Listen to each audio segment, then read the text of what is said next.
আসসালামু আলাইকুম, আমি কানিজ ফাতেমা অর্থে এবং টাইপ 4 হচ্ছে নাসিক্য ধ্বনি। নাসিক্য ধ্বনি শেখার জন্য আমরা একটা ছক সম্পর্কে একটু ধারণা নিয়ে আসব। ছকটা হচ্ছে ক থেকে ম পর্যন্ত যে 25টা ব্যঞ্জন আছে সেই ছক। সেখানে আমরা দেখতে পাচ্ছি 5 নাম্বার সারিদের বলা হয় নাসিক্য। মূলত এই নাসিক্যটা এসেছে কোথা থেকে?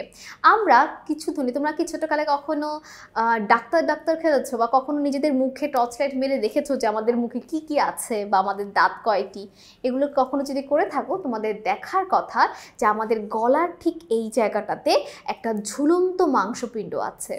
তো এই ঝুলন্ত মাংসপিণ্ডের কাজটা কি, এটা আমাদের মনে মাঝে মধ্যে তো আসার কথা যে কেন এই ঝুলন্ত মাংসপিণ্ডটা আছে, তাই না? তো আমরা কিছু ধ্বনি যখন উচ্চারণ করে থাকি তখন এই আলজিভটা কি হয়, সামান্য একটু নিচে নেমে আসে। যখন আলজিভটা সামান্য একটু নিচে নেমে আসবে আর আমরা অক্সিজেন গ্রহণ করি, কার্বন ডাইঅক্সাইড ত্যাগ করি, আর আমরা ত্যাগ করার টাইমেই কথা বলে থাকি। দেখো, আমরা কথা বলার সময় মুখের সামনে যদি হাত রাখি আমাদের মুখে বাতাস এসে বাধা দেয়, মুখের সামনে মানে হাতে বাতাস এসে বাধা দেয়, কারণ আমরা কার্বন ডাইঅক্সাইডের মাধ্যমে কথা বলি। তাহলে কিছু ধ্বনি উচ্চারণ করার সময় যখন আলজিভটা সামান্য একটু নিচে নেমে আসবে তখন কি হবে, ধরো এটা কার্বন ডাইঅক্সাইড, কালো রঙের, তো তাহলে কার্বন ডাইঅক্সাইড বাধা পাবে আলজিভে।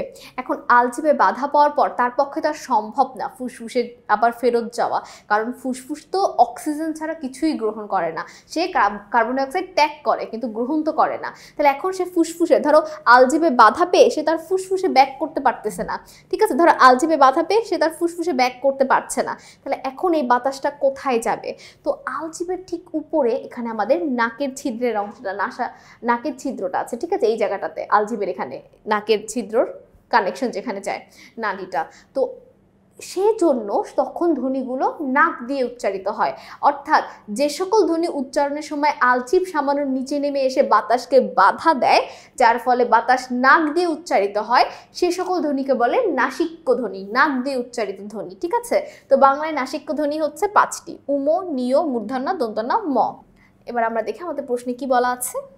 কোন দুটি নাসিক্য ধ্বনি, এখানে কোন দুটি নাসিক্য ধ্বনি? ক, খ, ত, থ, দন্তন্য, ম, দ এবং ধ। এটা অবশ্যই উত্তর কি, ন এবং ম। 5 নাম্বার সারিতে যারা ছিল তারা, তাই না?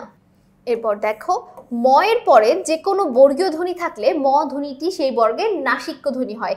এর উদাহরণ কোনটি? এখানে কোন উদাহরণে ম ফলা আছে দেখেই তো বোঝা যাচ্ছে। এখানে কোনো ম ফলা নেই, এখানে কোনো ম ফলা নেই, এখানে কোনো ম ফলা নেই, শুধুমাত্র ম ফলা আছে একটা শব্দের মধ্যেই, তাহলে আমাদের সঠিক উত্তর সেটাই হবে। চ ও জ এর পরে নাসিক্য ধ্বনি কোনটি? চ, ছ, মানে চ আর জ, চ আর জ হচ্ছে কি আমাদের তালু, তাই না, তালব্য।